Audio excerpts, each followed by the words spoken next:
I'm joined by University of Central Oklahoma senior H-Back Daunte McGee. Daunte, thank you for taking time this morning to talk to me. Could you start by telling the viewers and listeners a little bit about yourself? All right, so name's Daunte McGee. I'm from Yukon, Oklahoma.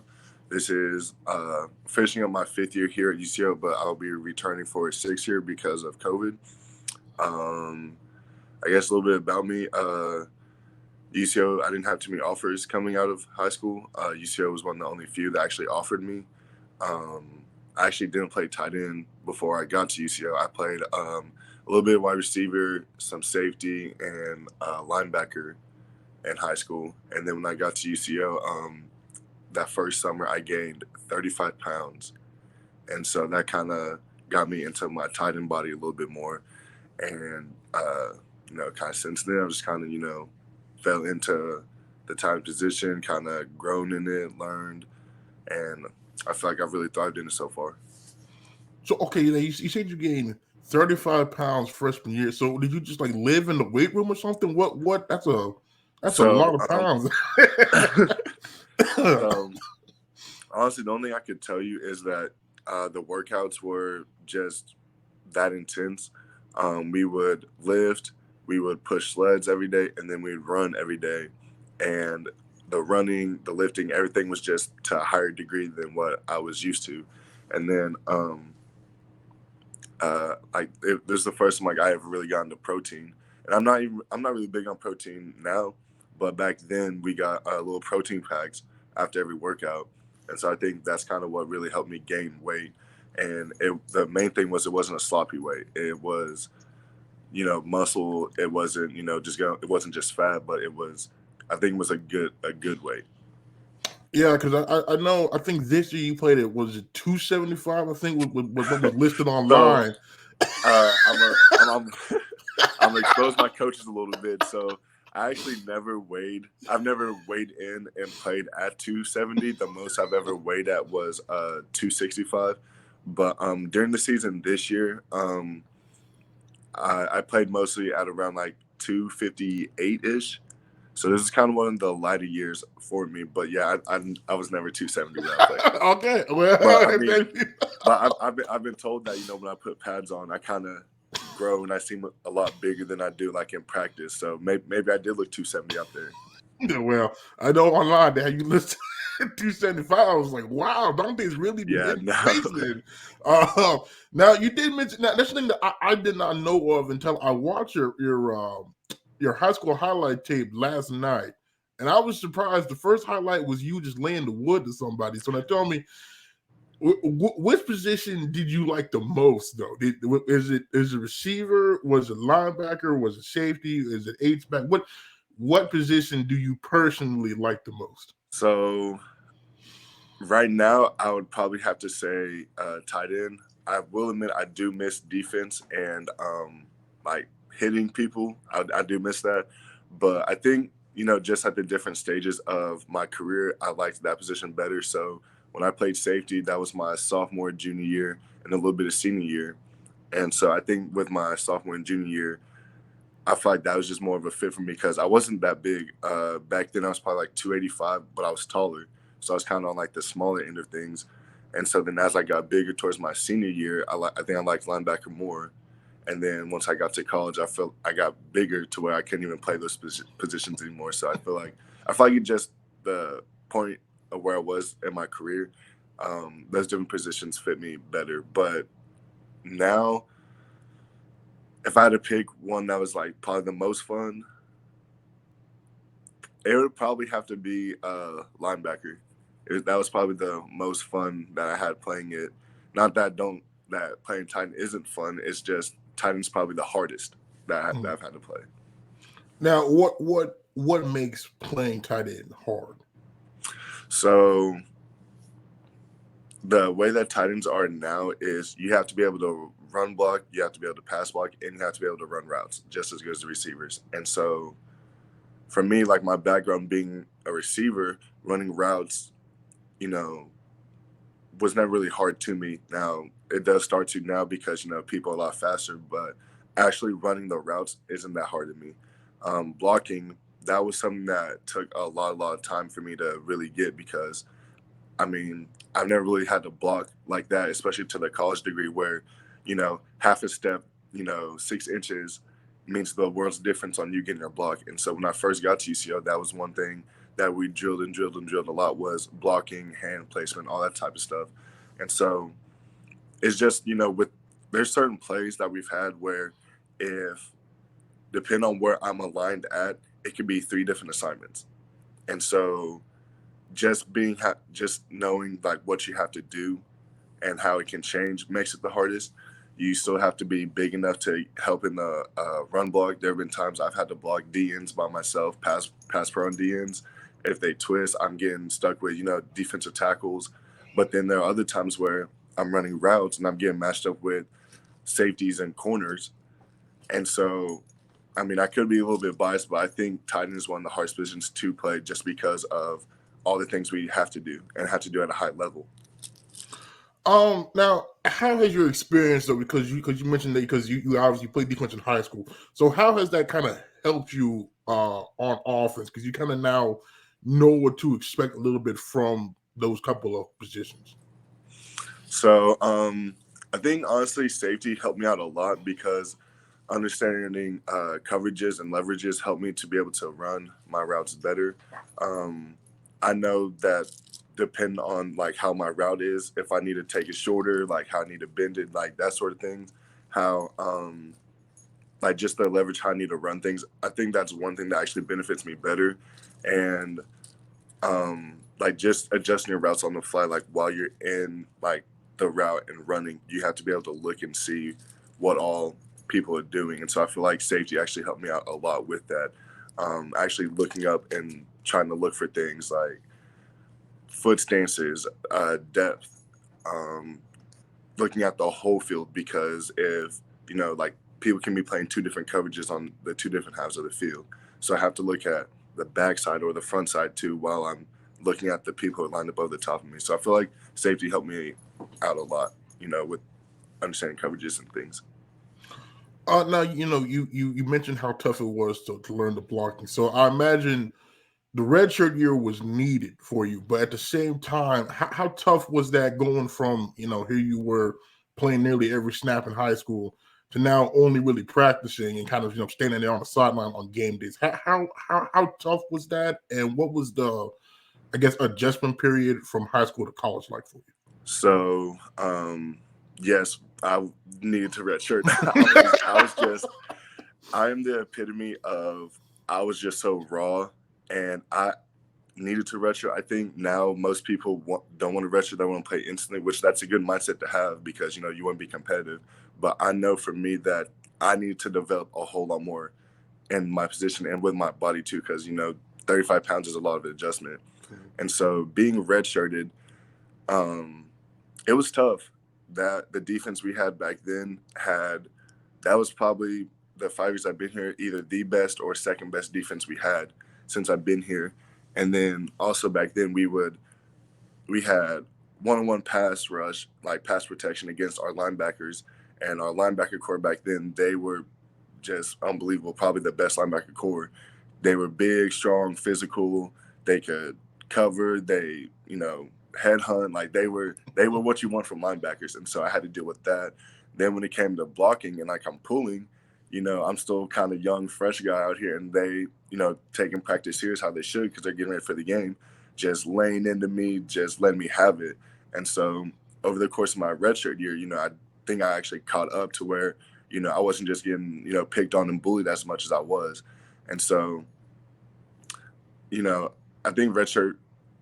I think people need redshirt because it's also a humbling experience. It gets you time to catch up to and adjust to college, because, you go from high school where, kids are just barely hitting puberty to now you're playing against grown men.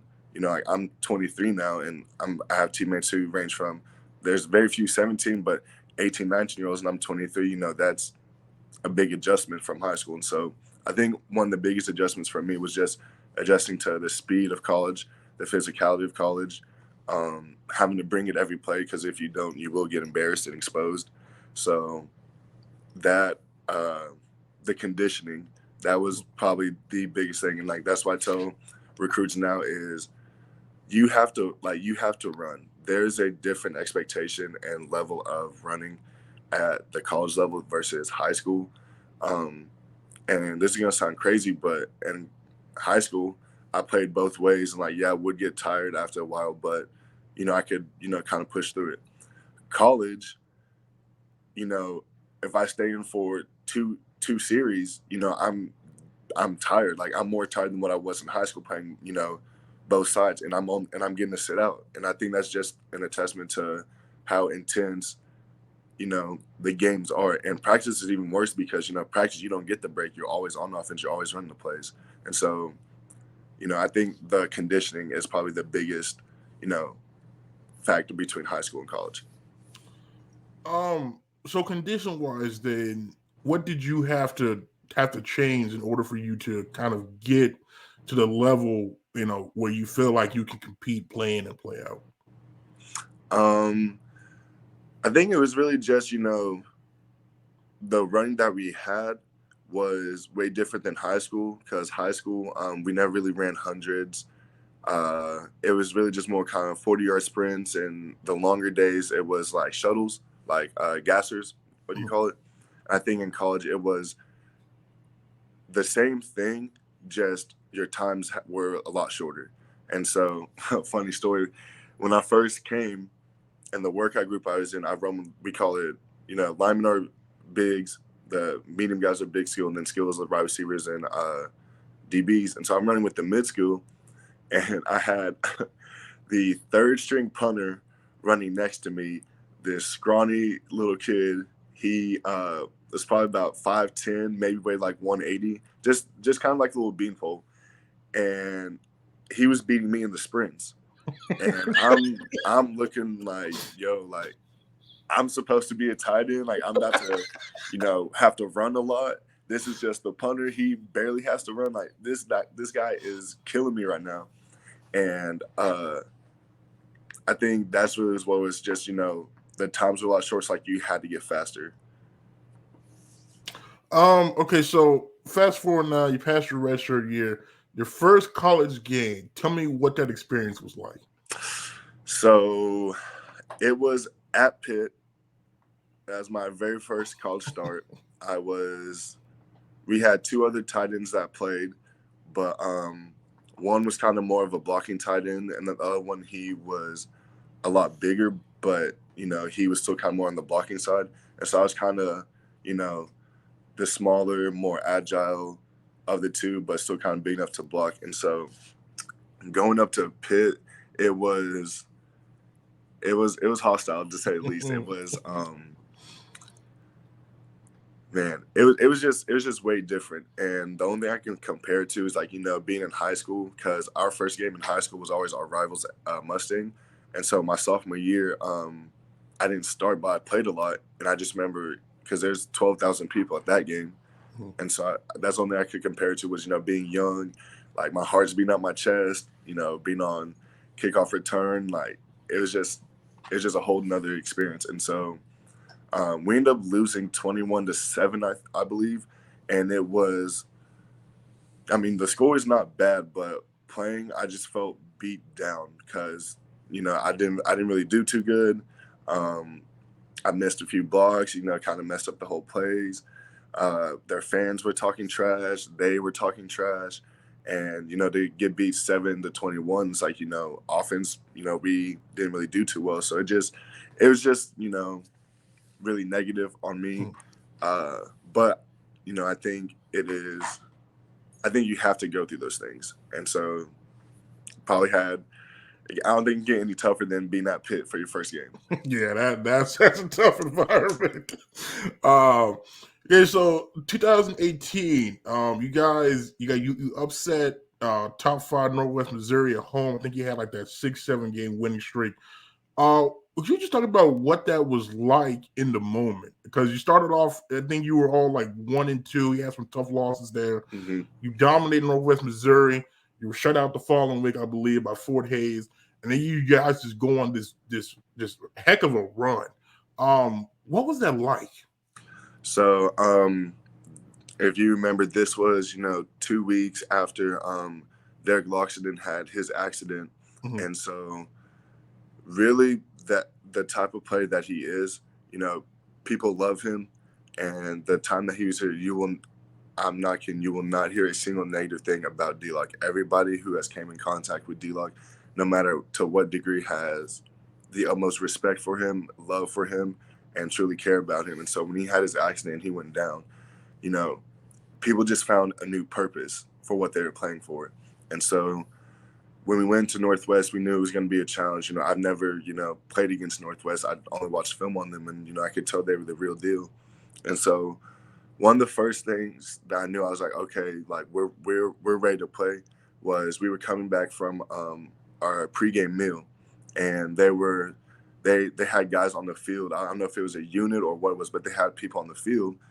And so we're coming down the steps, and like we get to the point where we're at the goalpost, and somebody was like, are we going to go, like, trying to go off towards our sideline and walk around them?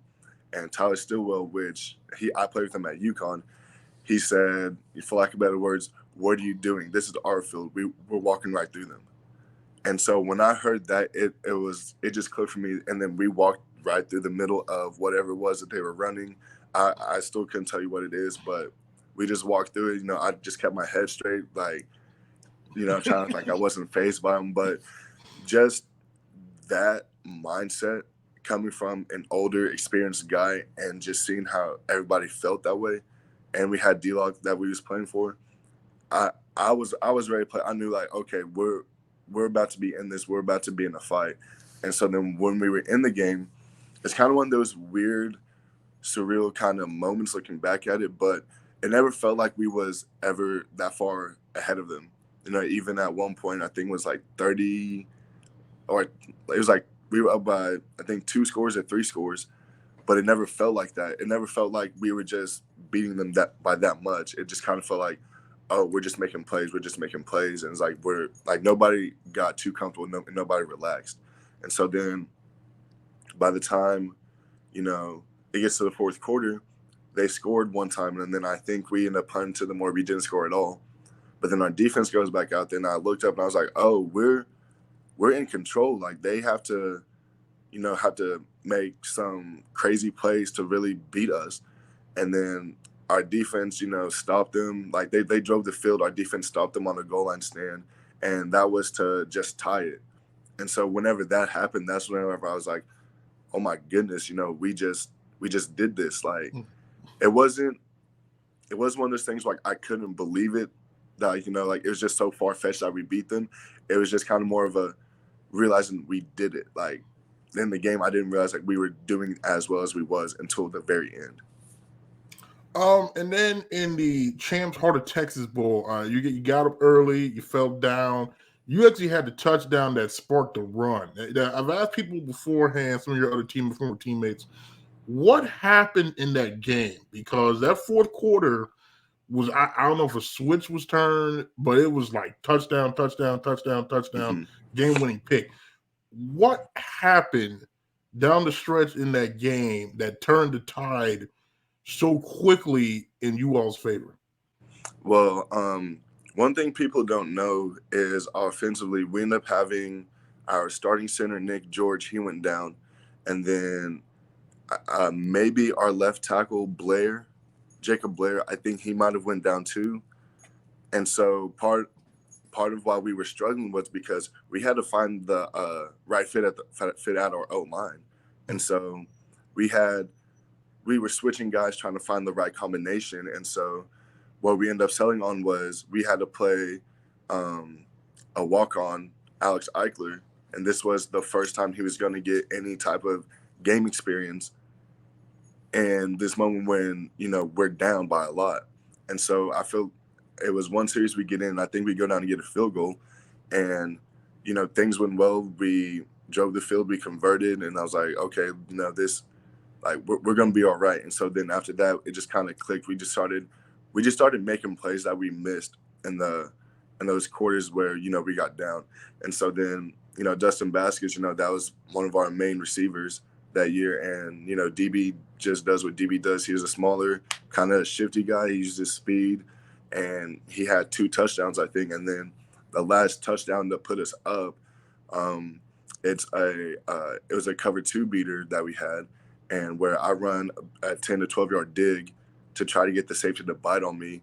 And if he bites on me, that means that the corner is manned up on our outside receiver. And that was Mikhail Hall, which Mikhail Hall was a 6'2" guy, which he could just absolutely run. And so whenever they called this play, I told him, we called him Jiffy. I said, Jiffy, I'm running this as hard as I can. I need you to make this play. And so whenever we ran it and I seen the safety bite down on me, I instantly knew it's not going to me. I know it's going to Jiffy. And so I ran my route and I just see the ball go, and then I turned. And I wasn't expecting Jiffy to, break loose how he did. I was expecting, him to catch it, and then, we were going to continue the drive. And so I look and I see him keep going, and then he scored. And then it was, that was a great play. And so then we go up, and, it's still not over because they scored a lot of points too. And so then our defense, there was just a lot of older guys who were experienced, kept their calm, didn't panic. They just, cool, calm, collected. They just made their plays. And so when it came down to the final interception, we knew it was going to have to be a Hail Mary for them to try to, tie us. And so then Cole Lindsey, which again, that's part of one of those linebackers that, really bashed my head in my freshman year. But, he just made a play. And after he did that, I think the time ran out. And then I if you look at some videos, you can barely see me, but I put my helmet on because I'm thinking, we still have to go on offense. And this is just how young and, kind of unaware of situations I was back then. But I put my helmet on, and I started seeing people, cheering, and I'm kind of like, why are we cheering? There's still time left. And I looked up, and then there wasn't time, and I was like, oh, that's why. And so then after that, we started seeing tweets come out. That was a far drive for us. It was, I think, 7 hours. And so the whole ride home, I was just thinking, great game, and I'm glad we won because this would have been a long, long drive back to Oklahoma. Yeah, I remember watching that. I was stunned. I was like, whoa, that happened. Then in 2019, that was an injury-plagued year for a lot of your teammates. I think towards the end, I remember when I was doing the podcast, listing off the injury report, and I felt like it was a never-ending list. How tough was that season, just from a standpoint of, you're seeing guys, key contributors that was in and out. How tough was that from a, consistency standpoint, and just after the year before? To kind of go through what happened in 19. So with 2019, it was a very difficult year just because, we felt as though we had talent behind what we had. Offensively, we had experience. We had, older guys. We just had talent around us. And for whatever the reason was, it was when it was time to make plays and, time to really click for us, we just didn't get that click how we had the years before. And me being here, 2017, I was redshirt. They went on a win streak. 18, we went on a win streak. And so in 19, when, things usually clicked for us, it just didn't. And so there were games then that, we felt as though we lost it by what we did and didn't do versus what the other team did to us. There were games where, we got our butts whooped. Northwest, they whooped us that game probably because of the year before. It was just a very difficult year because we felt as though we were underachieving. Mm-hmm. We felt as though we were just underachieving what we could have been because that time we had then, I felt as though we were making the right moves to be top contenders in the conference. And then whenever we started losing games, dropping games, and then whenever we weren't, it just kind of really set in. I feel like that makes it worse because, we feel as though we could have been, but we weren't. And, in our league, if you lose 2 games, you're not going to the playoffs. And so I think we lost 2 games kind of early on. So from that point, it was just, you know, I think our mindsets, like as far as looking for like the season, like playing on, like trying to play for more games, it just kind of, it just kind of changed. And so then after you lose, 3 games, 4 games, you're probably not going to a bowl game either. And so then it came down to that last game, and I think it was Emporia, and we lost. It just hurt a lot more because that senior group was, guys who had been there since I was redshirt. Tyler Stillwell, I played with him in high school. He was here with me all these years, and I just felt the most bad for those guys because we underachieved so much, and this is how they're gonna leave their football career, as on a team who underachieved, who had a lot of potential, but just didn't see it through. So I imagine after that, you're ready. 2020, you was gonna come. You was gonna rebound, and then the pandemic started, and then like the first 3 or 4 games was canceled, but you still played like 7 games, and then that got canceled. Talk about what that was like, and then what it was like not having a season. I'd imagine it was the first time you hadn't played football in quite some time. What was that like? So I started football when I was 7, and so I've played in that like 7, second grade, I think that's what it was. So every single year from second grade until 2020, I've had football in the fall. And so when it didn't happen, it was just kind of a piece of me was missing because, it's just kind of routine, like this is what you do. And so after the season ended, I was doing a lot of running. I was, trying to get back in shape for our winter running whenever we came back. And so then January kind of hits, and it's, it kind of started coming out, the pandemic and stuff. And so then I think people, mindset come back then. For me, at least, it was, if you go outside and you're standing outside for too long, you're going to get COVID and, you're going to die. Like that's kind of how I thought of it was at that point. And so people just kind of staying inside. Our coaches were having meetings over football, giving us little quizzes. We still had classes. And so it was just, it was just a little bit different. And so, I was doing my running, trying to get prepared. And then, it happens that we can't come back to school. And so it's like, okay, I was thinking at least for this spring, it was going to be all right. And so then in the summer, this was actually the most, time that, as far as like quarterbacks, receivers, tight ends that we spent together, because, we didn't have the spring to develop anybody. We didn't have spring to, kind of try to build the chemistry looking forward towards 2020. And so we were up at the field a lot. We were running routes.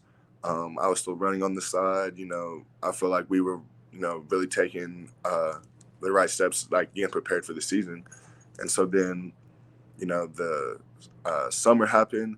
And then when we come back, they were saying, oh, well, you guys will still have a season, but, we're going to like reschedule some things, because they flipped our schedule from what it was actually going to be. Like they eliminated one game. And so then like they think they redrew for like who your opponents were going to be. So then that happened. Then it was, oh, your first 3 games are going to get canceled. Then soon after that was the whole season's canceled. And so, which, I mean, I kind of seen it coming, but it was really just frustrating for me because I have a younger brother. He's 12 now, but at the time I think he's about 10. And so he's playing Little League. They still had a season, the Oklahoma high schools, they still had a season. D1, they still had a season. FCS, they moved to the spring, but they still had a season. JUCOs, they ended up playing some stuff in the spring. I think they had a season in the spring. Like, it was just frustrating because all around me, everybody's still getting to play, but we're not. And so there was some, down negative times with that, just because, kind of feeling like it was unfair or whatever. But I think it's kind of, a blessing in disguise as far as, to get refocused and to, find your why. And actually at the media day, I had a quote is because, it really tested you on if you really love football or if you just like playing it, everybody wants to play for Saturdays, but how deep is your commitment when you don't get to play on Saturdays? You're still having to go to school, you're still having to get up and do weights, you're still having to run, you're still having to take care of your body. You still have like everyday life, and you're practicing, but there's nothing that you're practicing for. And so it's like, do you truly love the game of football and all the things around it, or do you just like playing on Saturdays? And the people who stuck around through that, I can truly say I feel that you love football. We had some guys that moved on, opted out, are no longer with us, and I feel like this was with every team. You kind of weeded out the guys who just liked football versus who loved football. Then you had the one scrimmage game, exhibition game, whatever you want to call it, against St. Nazarene. How good did it feel to finally, after all that time off, even though the game didn't count in the standings or anything like that, but just to get back on the field and hit somebody other than each other? It felt great. It was a long time coming. Leading up to it, we were practicing and preparing. We was actually told it was going to be a controlled scrimmage, and the way it was described to us, it was going to be kind of like how it was in high school. And so we didn't, at least for me, it didn't seem like we were playing in a game until we get out there. The scoreboard lit up. It was Revs, and they wanted to do kickoff. And I was like, okay, maybe it's just because in high school, you do kickoff, you just run down like no one's touching each other. But they're like, no, this is real. So I was like, okay, we're playing the game. And so we get in the game, credit to SNU. They weren't backing down from us. They really brought it, and they were talking a lot of mess too, probably more than teams we usually play. And they just weren't backing down. Like, they were taking it as a real game. And for them, that was their third or fourth spring game, and this was our first. And so I feel like there's kind of like a little bit of a shock value of, oh, we're actually playing the game, and we had to really dial back in.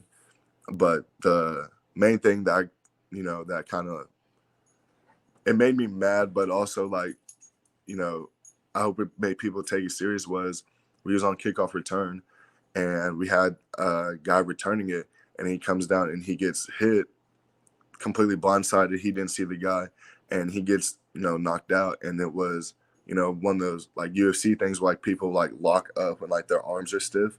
That's what happened to him. And so that was right before halftime. And so I get mad. So we go into the locker room, and I addressed the team. I said some things to the team, and it was, this is not a scrimmage. We're not out of playing patty cake. This is not we get to redo. It's like, no, this is a game, and you need to take it as a game, because they are taking this as a game, and they are playing for something.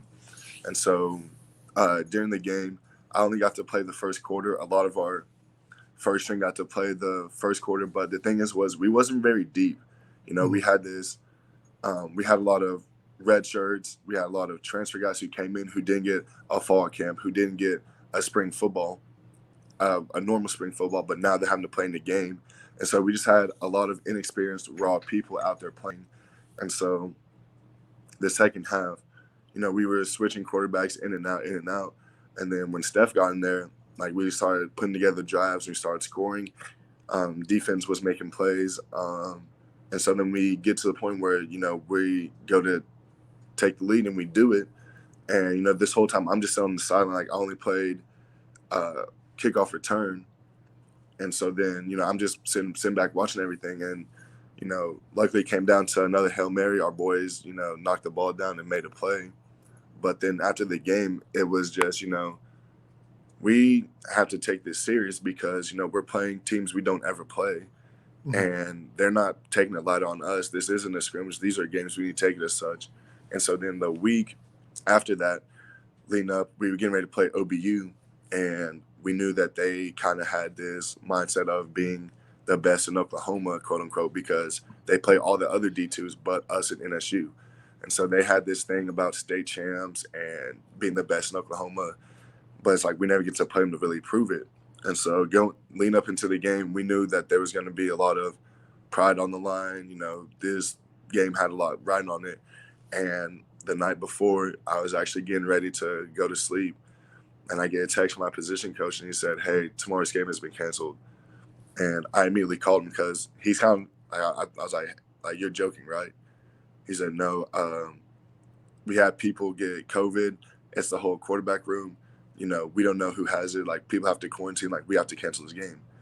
And so from that, I was just kind of like, there has to be some way, like, we have to play this game. It is the night before. Like, how can we not play this game? Sorry if you hear my dog, but so there was one option was we could play this true freshman. He was redshirt, but this true freshman, because he had to quarantine, but he could have played, but we would have been out. All the other quarterbacks, we would have been out.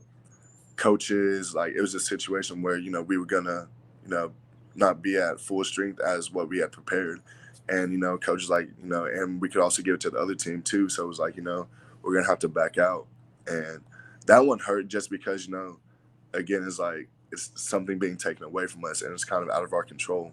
And guys were ready to play that game. Guys were really ready to make a statement. Take it as serious as a game as the week before we did.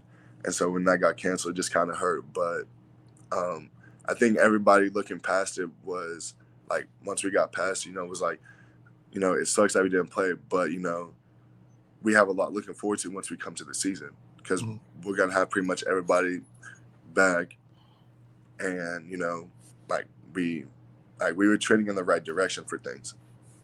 And then the season opener, Missouri Western, you guys win in pretty exciting fashion there with the stand at the very end.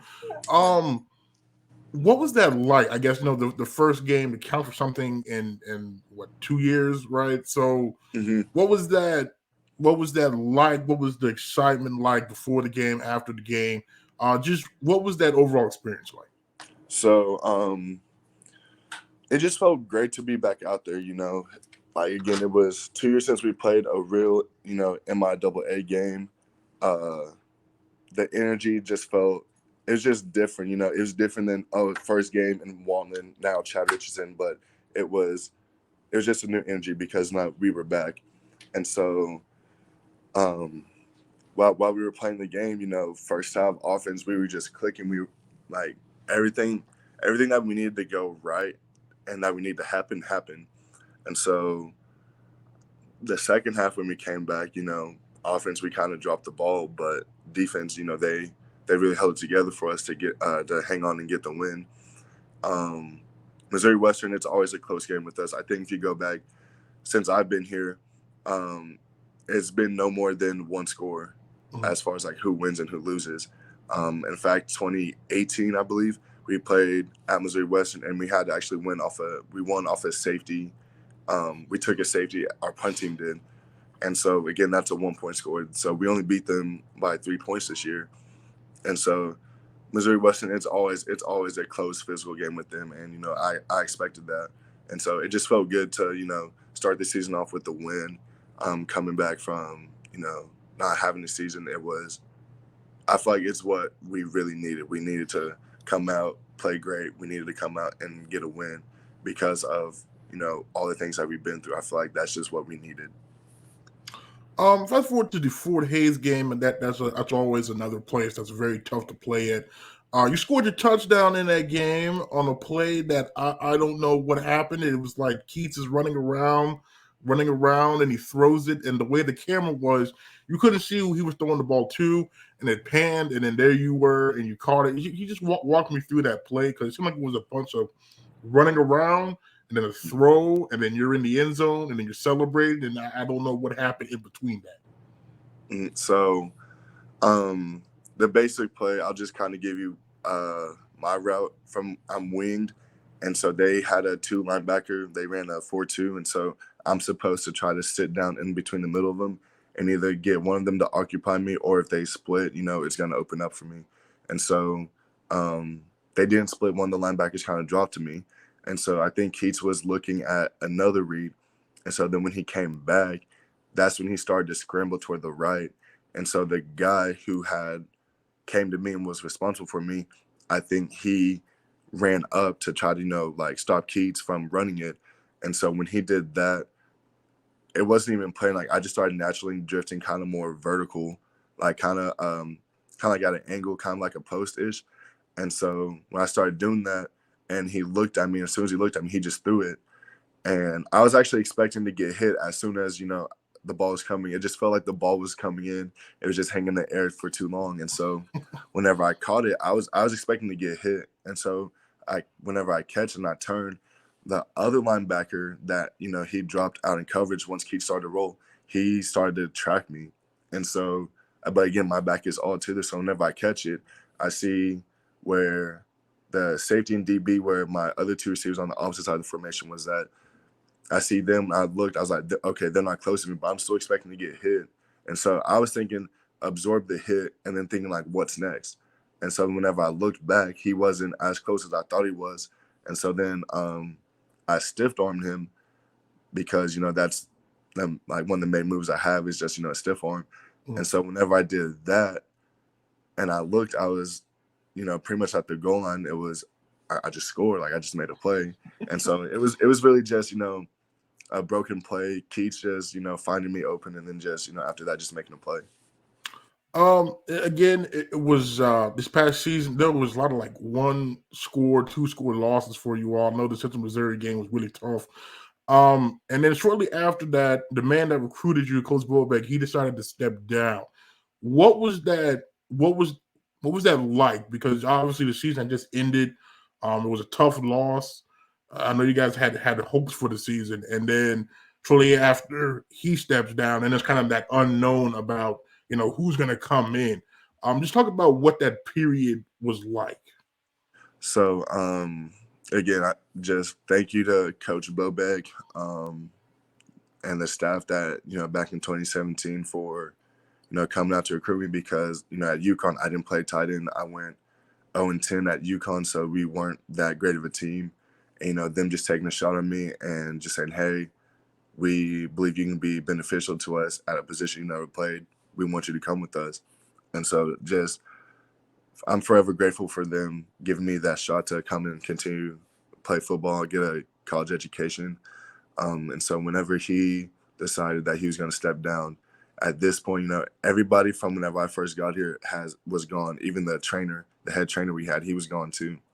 And so it was a sad, difficult moment. I'm actually thankful because we usually had these senior banquets, and so we didn't get to have that.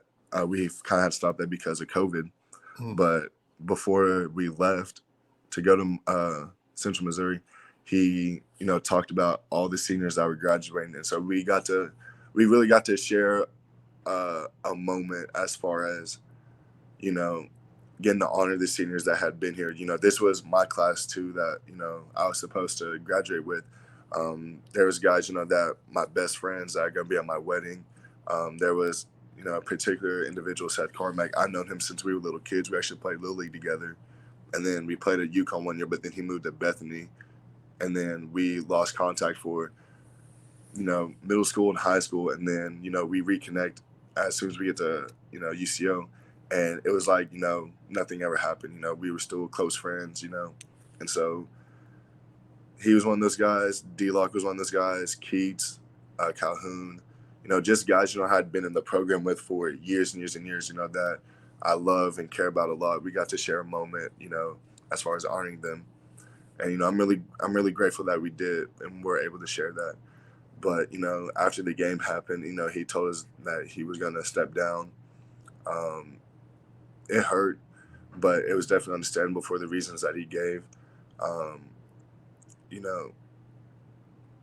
think I don't know how to describe it. It was kind of this moment like I couldn't believe this happened because Nick Bobek, this is played here at UCO, was a GA, came back, has been the coach for 10 years or finna be 10 years.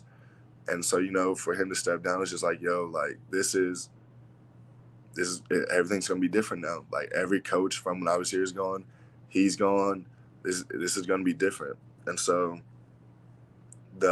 we had a few people in admin come and talk to us, a couple of days after he gave us the news, and they just pretty much told us, we're going to do our best to hire someone we feel fits UCO, and the main thing they told us, like, we're going to hire somebody who's a winner. We're not looking for someone who's inexperienced or new. We're looking for someone that's going to come in and has been proven a winner. And so they told us that they're going to do their part as far as an administration to bring in the best fit for us. What we need to do as players is do our best part to finish the school year out, so that way there's no negative marks against like for the new coach coming in and looking at you, and doing your part as far as players, and we'll take care of you guys. And so whenever they announced Coach Doral was coming, you immediately look up, like, who's Coach Doral? 3 national championships at Northwest. Northwest was voted the D2 team for the 2000s, and he was the main reason for that. And so we get this coach coming in, and it's I think it was a home run. What better coach to get from someone who's experienced, has won, and not only experienced and won, but in the toughest conference in D2. And so when they told us that Coach Doral was coming, it was kind of like a new excitement for the team. And then, Coach Doral, he came in a couple of days later and addressed the team. And the first thing he was telling us is, I'm not trying to run anybody off.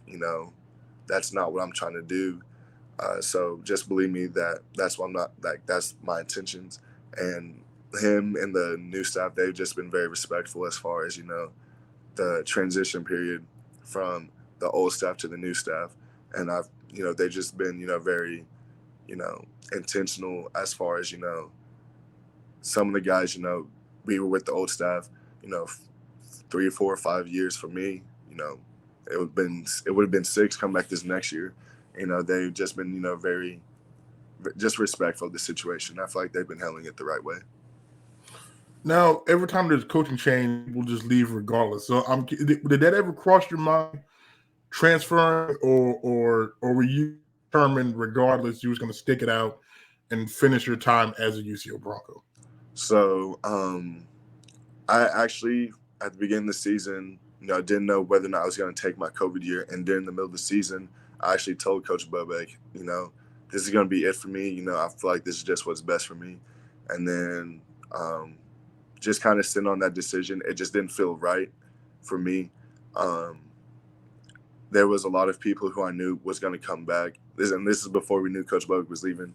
There was a lot of people who I knew in the program that I had a lot of personal relationships with.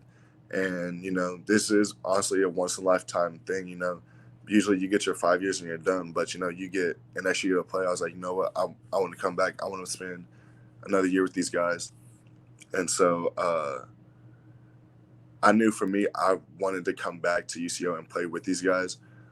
Whenever there was talks of, transferring and stuff like that, it did kind of cross my mind a little bit, but it didn't go too far because, I'm almost done with my degree.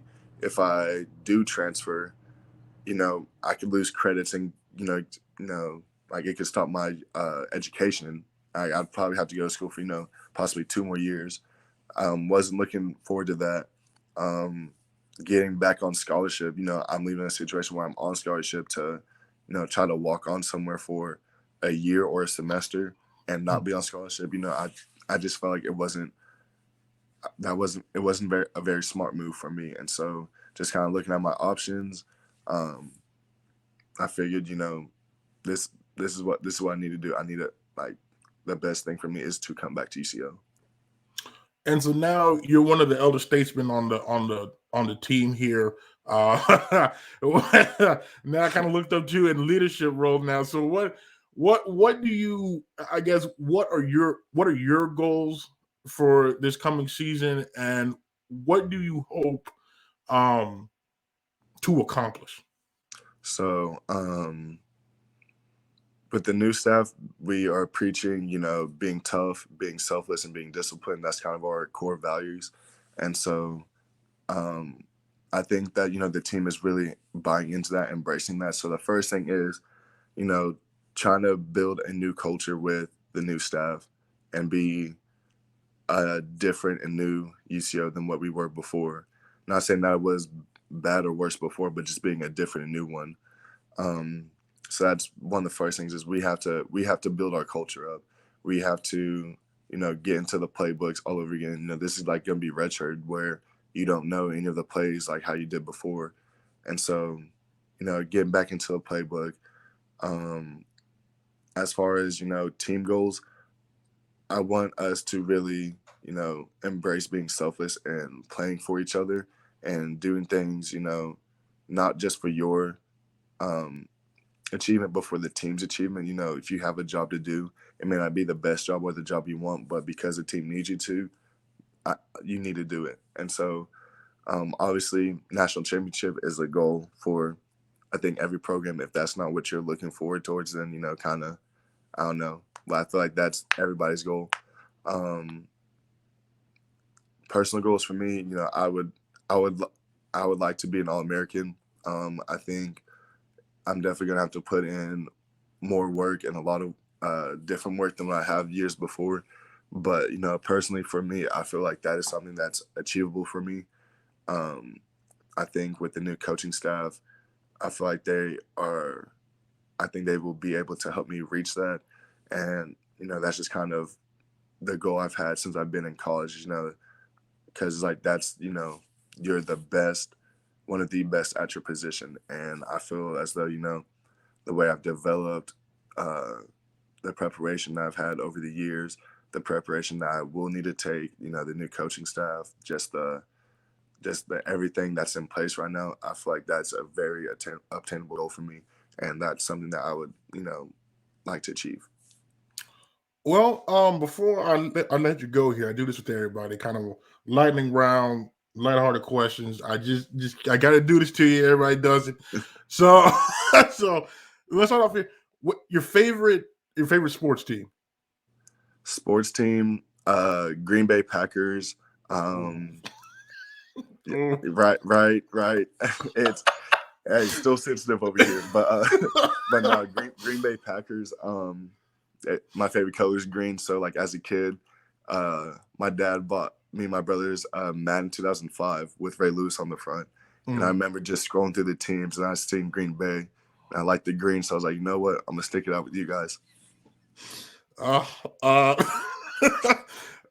Favorite food? Oh, that's tough. I really like seafood. I'll pretty much eat anything.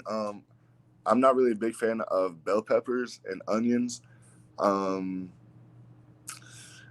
outside of that, I think I'm willing to try anything. But yeah, probably seafood. That's probably my favorite food. Favorite TV show? Ooh.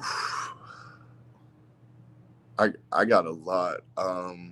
Last Chance U, that's always one of my favorites. I'm currently watching Dragon Ball Z right now, rewatching all that. I've gotten to a show called The Rookie, All American. What else? Snowfall. I really see starting that, and I really like Snowfall. Man, there's a lot. I couldn't just pinpoint it to just one show. Favorite musical artist? Have to be J. Cole. Hands down, J. Cole. New J. Cole or old J. Cole, or both?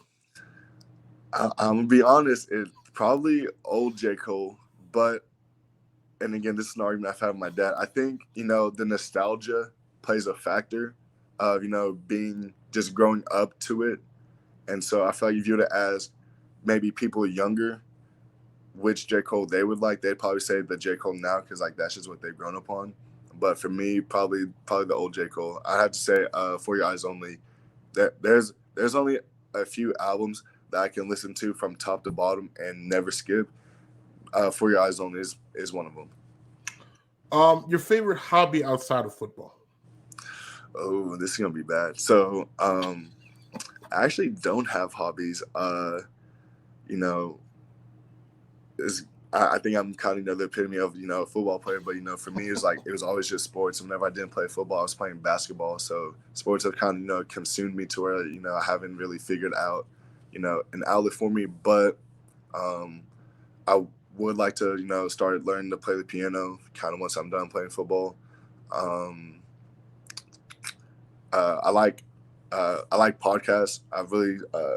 There's a podcast called Bustin' with the Boys, and so which they're two NFL guys, and so I've kind of liked them and the people they brought on.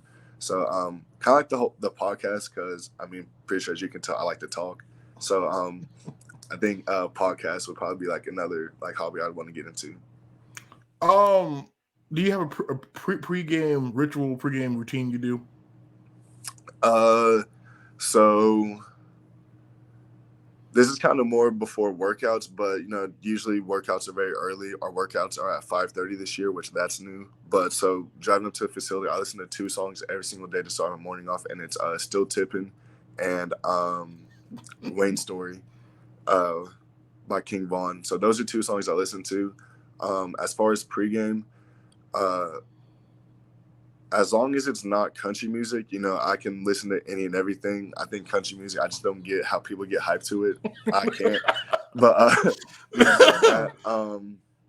so the night before, I will drink 1 full Pedialyte to go to sleep. The morning I wake up, I drink another Pedialyte. Depending on when the game's at, if it's at 7, I'll drink another one. If it's at 1, then I won't because I just drank the 1. Then I will drink, we'll go out for pregame and we'll come back. I'll drink half of that Pedialyte, the last Pedialyte that I have, and then go out for the first half, come back for halftime, and I'll finish that Pedialyte. What else?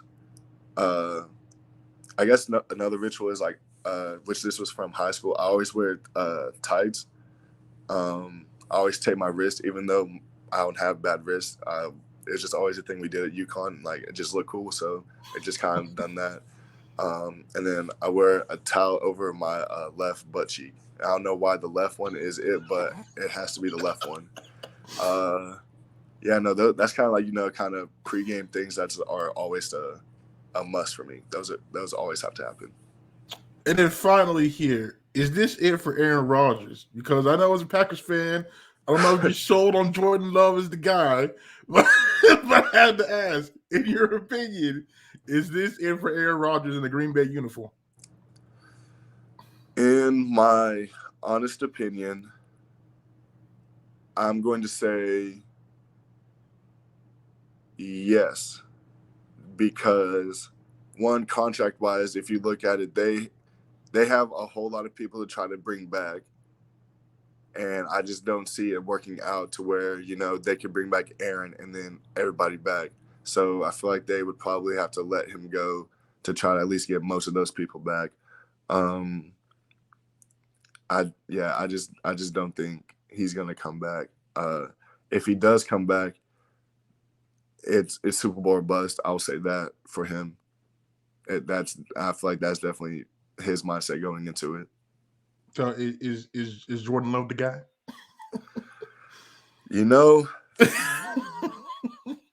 I'm gonna be optimistic. I feel like he has great potential, and it's you had Brett Favre, you drafted Aaron Rodgers, gave him a year or 2 to develop, and then he became the guy. Aaron Rodgers was the guy. You draft Jordan Love, give him a year or 2 to develop. Let's hopefully see if he becomes the guy. But, I'm definitely Aaron Rodgers. That's my guy. I definitely would rather see him as the quarterback just because, you think of Green Bay, it's Aaron Rodgers. That is the first, name. Him and Devontae Adams. Those are the 2 names that come to mind. And so, I hope he comes back. If he doesn't, it was a great ride, man. Well, Daunte, I appreciate you taking time this morning. I know it's always busy as a student athlete here in the middle of the semester, but I'm really looking forward to the season here. Spring football should start a couple of months, signing days next week. So, you'll be back to hitting people and teaching freshmen how to practice and all this good jolly stuff now that you've been through the ringer. But I do appreciate it. You're more than welcome to come on again. at any time. I was kind of surprised actually when you DM me there. I was like, oh wow, okay, good. I'm glad to see, the support is there. That always makes me feel good, when players, they're watching, they like the content, and you took the extra step. You kind of like invited yourself on. I said, okay, fine. I'm not gonna, deny an opportunity here. So, I was glad we were able to. Actually, well, because you added me on Twitter, so like it notified me. I was like, what is this? And I watched the whole YouTube video, and then I went back and watched all the YouTube videos. And I think with us being D2, we definitely don't have the media coverage as OU or OSU, Tulsa has the other D1s.